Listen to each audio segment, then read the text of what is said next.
नमस्कार, खबरों का पंचनामा देख रहे हैं आप। मैं हूं आपके साथ पूजा। हम लेकर आए हैं देश और दुनिया की 5 बड़ी खबरें, जिस पे चर्चा के लिए मेरे साथ स्टूडियो में मौजूद हैं कैपिटल टीवी के editor in chief doctor Manish Kumar. Doctor साहब, बहुत बहुत स्वागत है आपका। धन्यवाद। सबसे पहले नजर हेडलाइंस पर।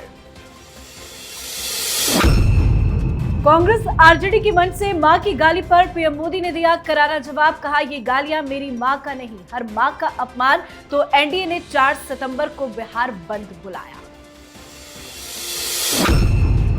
एसआईआर पर झूठ बोलने वाली कांग्रेस पार्टी बेनकाब। डबल वोटर आईडी कांड में फंसे पवन खेड़ा। बीजेपी ने राहुल गांधी को घेरा। अब दवाओं पर 200% टैरिफ का ट्रंप प्लान। महंगाई से अमेरिका में हंगामा। सुलिवन बोले, फैमिली बिजनेस ने बिगाड़े भारत अमेरिका के रिश्ते।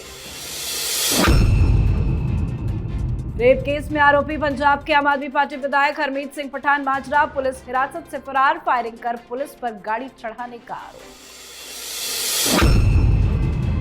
महाराष्ट्र में छिड़ी आरक्षण पर रार। आंदोलन पर बैठे मनोज जरांगे ने भूख हड़ताल ली वापस। जरांगे ने कहा, सरकार ने मानी बात तो हाईकोर्ट की सख्ती के बाद एक्शन में मुंबई पुलिस। खबरों की शुरुआत में सबसे पहले बात मां के अपमान पर पीएम के जवाब की।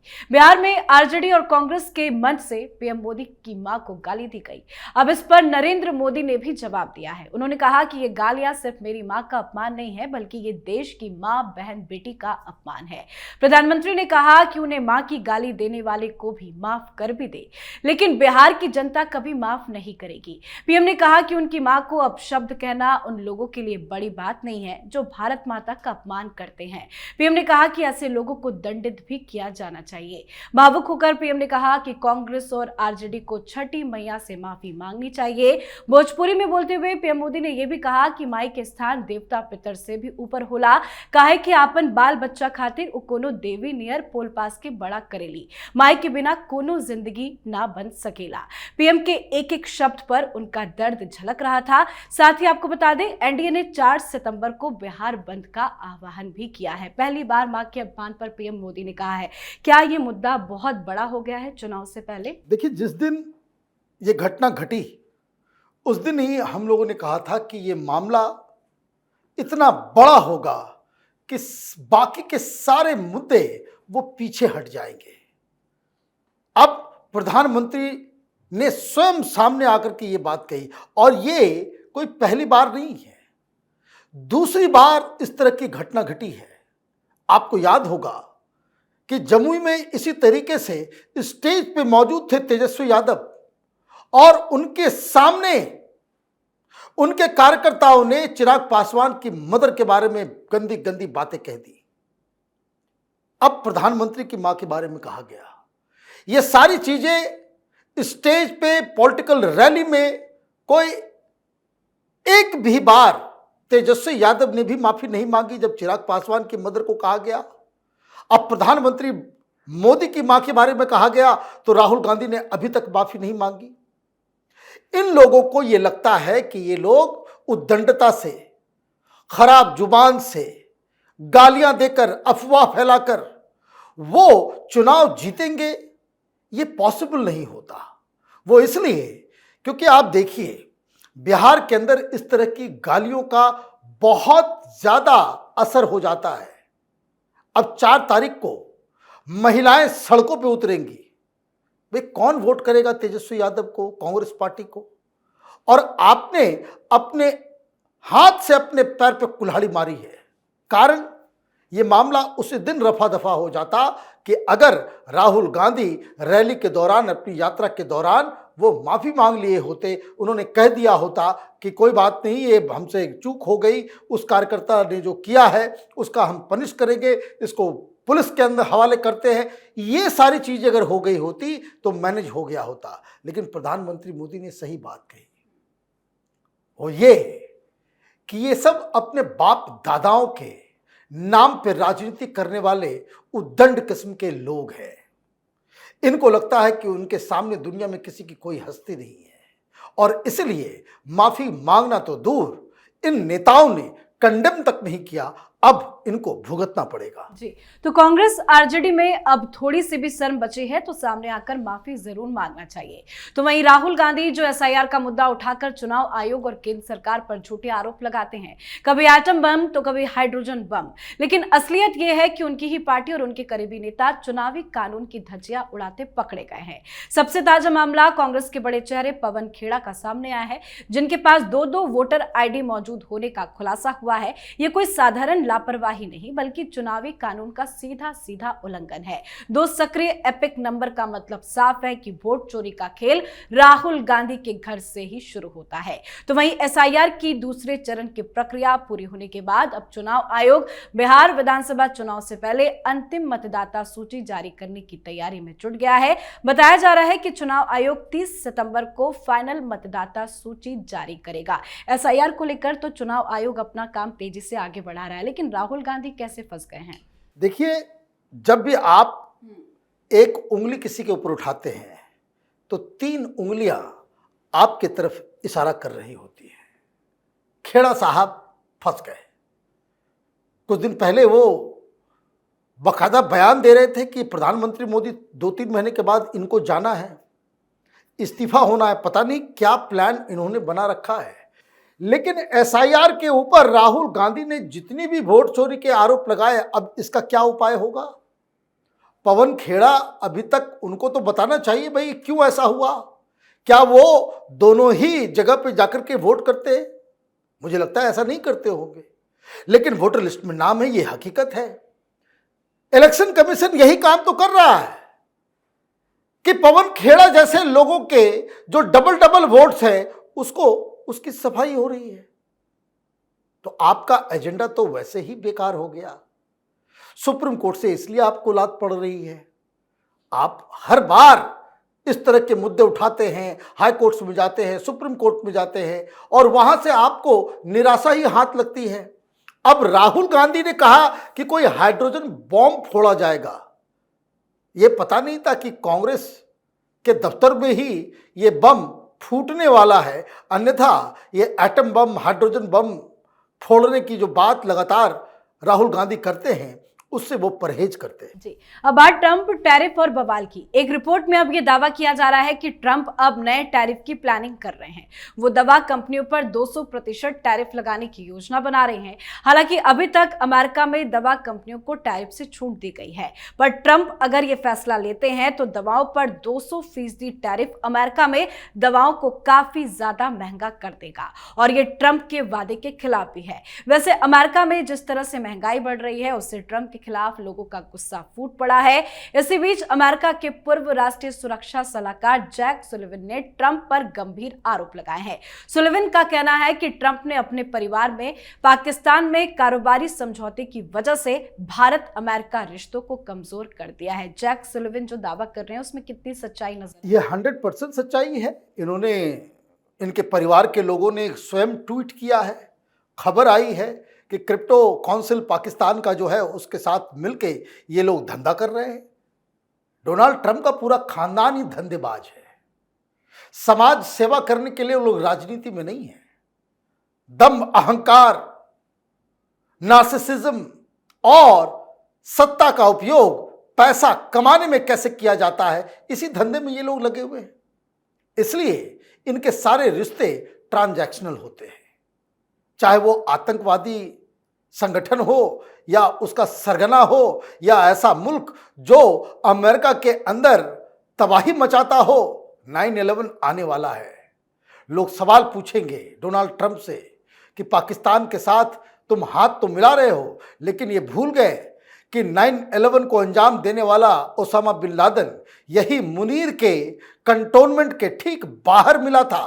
तो कई सारे सवाल पूछे जा रहे हैं। रही बात टैरिफ की कि 200% मेडिकल दवाइयों के ऊपर जो है वो लगाना चाह रहे हैं, उनका बहुत बहुत स्वागत है, क्योंकि जनता अब सड़कों पे आ गई है।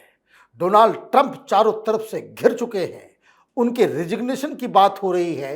कई सारे मुद्दे हैं और जितने सारे मुद्दे हैं वो जनता को अब इम्पैक्ट कर रहे हैं। अपनी पार्टी के लोग ट्रंप के खिलाफ खड़े हो रहे हैं। उनके समर्थक अब इतने घट गए हैं कि उनकी पॉपुलैरिटी अब मात्र 30% के आसपास रही है और यही हाल रहा तो ज्यादा दिन तक वो राष्ट्रपति नहीं बन पाएंगे। जी, अब खबर आम आदमी पार्टी से जुड़ी। पंजाब से आपके विधायक हरमीत पठान माजरा को हरियाणा पुलिस ने बलात्कार के गंभीर आरोप में गिरफ्तार किया, लेकिन असली ड्रामा तो इसके बाद शुरू हुआ। गिरफ्तारी के कुछ ही देर के बाद विधायक साहब फिल्मी अंदाज में पुलिस की गिरफ्त से फरार हो गए।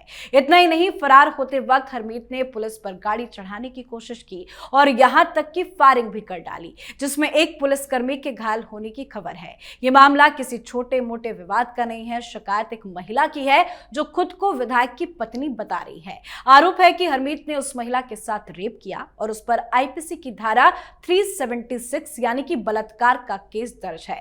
तो वही हरमीत सिंह माजरा का कहना है कि मेरी आवाज दबाने की कोशिश की जा रही है, ये कार्रवाई एक साजिश है। ये पूरा मामला क्या है, जरा समझाइए। देखिए, ये मामला क्रिमिनलिटी का भी है और ये मामला पॉलिटिकल भी है। अब एमएलए साहब ये तो फिल्मी विलन की तरह पुलिस कस्टडी से अपने लोगों को बुलाकर गोलियां चलवाकर पुलिस के ऊपर गाड़ी चढ़ा करके ये भाग लिए। अब जब वो भाग गए तो उनके वकील आए। दो तीन चीजें एक साथ हो रही है। पहली बात ये कि ये शादीशुदा व्यक्ति है और किसी महिला के साथ लिव इन में रह रहा था, जो ये कह रही है कि हमने शादी कर ली है। अब इसने दगा दिया तो उसने रेप का आरोप लगा दिया। अब यहां टेक्निकल मामला यहां पे यूं फंस रहा है कि यह मामला पहले ही दर्ज है, मामला कोर्ट तक पहुंचा हुआ है, फिर अचानक से एक फ्रेश एफआईआर करने की क्या आवश्यकता हुई और किसके कहने पे यह किया गया। और जैसे ही एफआईआर दर्ज होता है पुलिस उनको ढूंढने लगती है। इनको मालूम चलता है कि अब तो पुलिस गिरफ्तार करने वाली है, वो करनाल भाग जाते हैं। अब सवाल दूसरा है कि अगर किसी एमएलए को पुलिस ढूंढ रही है तो वो तो फोन उठाएगा, मुख्यमंत्री को बोलेगा, पार्टी के नेताओं को बोलेगा कि इसमें इस तरह का मामला है, हमें बचा लो। ये नॉर्मल प्रैक्टिकल बात मैं बता रहा हूं, लेकिन इसको भागना पड़ा। ये पंजाब छोड़ के हरियाणा आ गया। अब उसके बाद ये सारे कांड हुए। अब इनके तरफ से ये दलील दी जा रही है कि ये केजरीवाल जो है वो बर्दाश्त नहीं कर सका, क्योंकि जहां इनका कंस्टिट्यूंसी है वहां बहुत ज़्यादा बाढ़ है। 1 किलोमीटर तक पानी जो है नदी का वो अंदर पॉपुलेटेड इलाके में घुस गया है और इसने मदद मांगी। और जिस तरह का वहां पे लचर रवैया है सरकार का, तो इन्होंने मुख्यमंत्री के खिलाफ, पार्टी के खिलाफ और जल संसाधन के जो प्रमुख हैं कृष्ण कुमार, उसके खिलाफ इन्होंने बयान दिया, वीडियो बनाया, मीडिया में चीजें आई और जैसे ही ये बातें हुई कि एफआईआर दर्ज हो जाता है, गिरफ्तारी की जाती है। तो ये मामला बड़ा पेचीदा सा है। पॉलिटिकल कम क्रिमिनलिटी का जो ये मसला है, ये तो तब साबित होगा जब ये आदमी पकड़ा जाएगा। लेकिन मामला कुछ भी हो, किरकिरी केजरीवाल की हो रही। जी, अब बात आज की आखिरी खबर की। मराठा आरक्षण की मांग को लेकर मनोज जरांगे के आंदोलन पर महाराष्ट्र में घमासान जारी है। मनोज जरांगे से आज सरकार के प्रतिनिधिमंडल ने मुलाकात की। जरांगे ने जीत का दावा कर दिया, साथ ही उन्होंने कहा कि सरकार ने हमारी मांगों को मान लिया है। मनोज जरांगे ने भूख हड़ताल वापस लेने की भी घोषणा कर दी है। मनोज जरांगे ने कहा है कि महाराष्ट्र सरकार ने अगर मराठा आरक्षण की मांग को लेकर सरकारी आदेश जारी कर दिया तो आज रात 9 बजे तक मुंबई से रवाना हो जाऊंगा। मनोज जरांगे ने मंत्रियों की उपस्थिति में अपने समर्थकों से कहा कि भाई हम जीत गए। साथ ही आज इस मामले में बॉम्बे हाईकोर्ट में सुनवाई भी हुई। बॉम्बे हाईकोर्ट ने कहा कि अगर 5000 से ज्यादा लोग मुंबई आते हैं तो जरांगे को ऐसे लोगों को उकसाने या सहायता करने के लिए जिम्मेदार ठहराया जा सकता है। कोर्ट के एक्शन के बाद पुलिस भी जबरदस्त एक्शन में दिख रही है। कोर्ट का क्या कुछ फैसला सामने आया और क्या वाकई में सरकार ने जरांगे की बात को स्वीकार कर लिया है? देखिए, मुझे तो इस पे ही समस्या है। ग्रेट मराठास वो रिजर्वेशन मांग रहे हैं, ये बात पच नहीं रही है। जिन लोगों ने आधा से ज्यादा हिंदुस्तान के ऊपर कब्जा किया, रूल किया, वो आज आरक्षण मांग रहे हैं। ये एक राजनीतिक बीमारी फैलाई हुई है। हर दल से ये आवाज आती है, इसको आरक्षण, इसको आरक्षण, इसको आरक्षण। तो खैर, ये तो पॉलिटिकल मसला है। ये मेरा ओपिनियन है कि भाई इस तरह की चीज़ें हिंदू समाज को कमज़ोर करती हैं। कैसे इसकी भरपाई की जाए ये नेताओं को सोचना चाहिए। लेकिन चूंकि मामला पॉलिटिकल हो जाता है तो सरकार को भी झुकना पड़ता है। देखिए, मराठा कोई लैंग्वेज के बारे में बात कर रहा है, लेकिन ये जो मनोज जरांगे जैसे लोग हैं, ये लोग प्रोफेशनल भूख हड़ताली बन गए हैं। पता नहीं कब से ये कर रहे हैं और कितनी बार ये जीत का दावा कर चुके हैं। अब वहां की जो सरकार है वो टेक्निकली बीजेपी और शिंदे साहब, शिवसेना, ये लोग मराठा को रिजर्वेशन देने के पक्ष में तो हैं, लेकिन इसके नुएंसेस भी बहुत सारे हैं। अब मामला यूं हुआ कि अभी तक आप इस तरह का प्रोटेस्ट नहीं करते थे कि भाई मुंबई में पूरा का पूरा स्टैंड स्टिल हो जाए। ट्रैफिक जाम से लेकर के आपने पूरे मुंबई को तहस नहस कर दिया इस प्रोटेस्ट की वजह से। तो प्रोटेस्ट करना आपका अधिकार है, लेकिन उसके बाद आप अगर पूरे ट्रांसपोर्टेशन सिस्टम को ही पंगु बना दे तो ये तो बर्दाश्त के बाहर है। ये तो फिर समाज को नुकसान देने वाली बात हो जाएगी। और इसलिए अच्छा हुआ कि हाईकोर्ट ने स्टेप इन किया और हाईकोर्ट ने कहा कि ये ताम तमोड़ा उठा करके आप निकलिए। ये अगर आपको प्रोटेस्ट करना है उसका तरीका है, परमिशन है, 2-4 हज़ार लोग हैं, उसके साथ आप प्रोटेस्ट कीजिए। आपकी आवाज़ वैसे भी सब लोग सुनता है, वैसे भी जाएगी।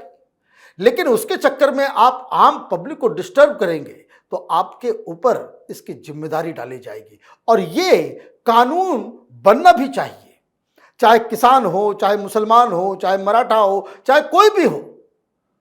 अगर प्रोटेस्ट करने से आम जीवन अस्त व्यस्त होता है तो उसके लिए उस नेता के ऊपर कार्रवाई होनी चाहिए जो इस तरह के आंदोलन को आह्वान देता है। क्योंकि आपको अधिकार है, लेकिन यह अधिकार नहीं है कि आप जीवन लोगों का, आम लोगों का जीवन अस्त व्यस्त करें। और इसीलिए मुंबई हाईकोर्ट ने जो आज वर्डिक्ट दिया है, जो बातें कही है, इसका स्वागत करना चाहिए। बहुत बहुत धन्यवाद सर समझाने के लिए। धन्यवाद। तो खबरों का पंचनामा में आज के लिए फिलहाल इतना ही। देश विदेश की बाकी खबरों और उनके सटीक एनालिसिस के लिए देखते रहिए कैपिटल टीवी। हमें लाइक कीजिए, शेयर कीजिए और कैपिटल टीवी को सब्सक्राइब कीजिए। नमस्कार।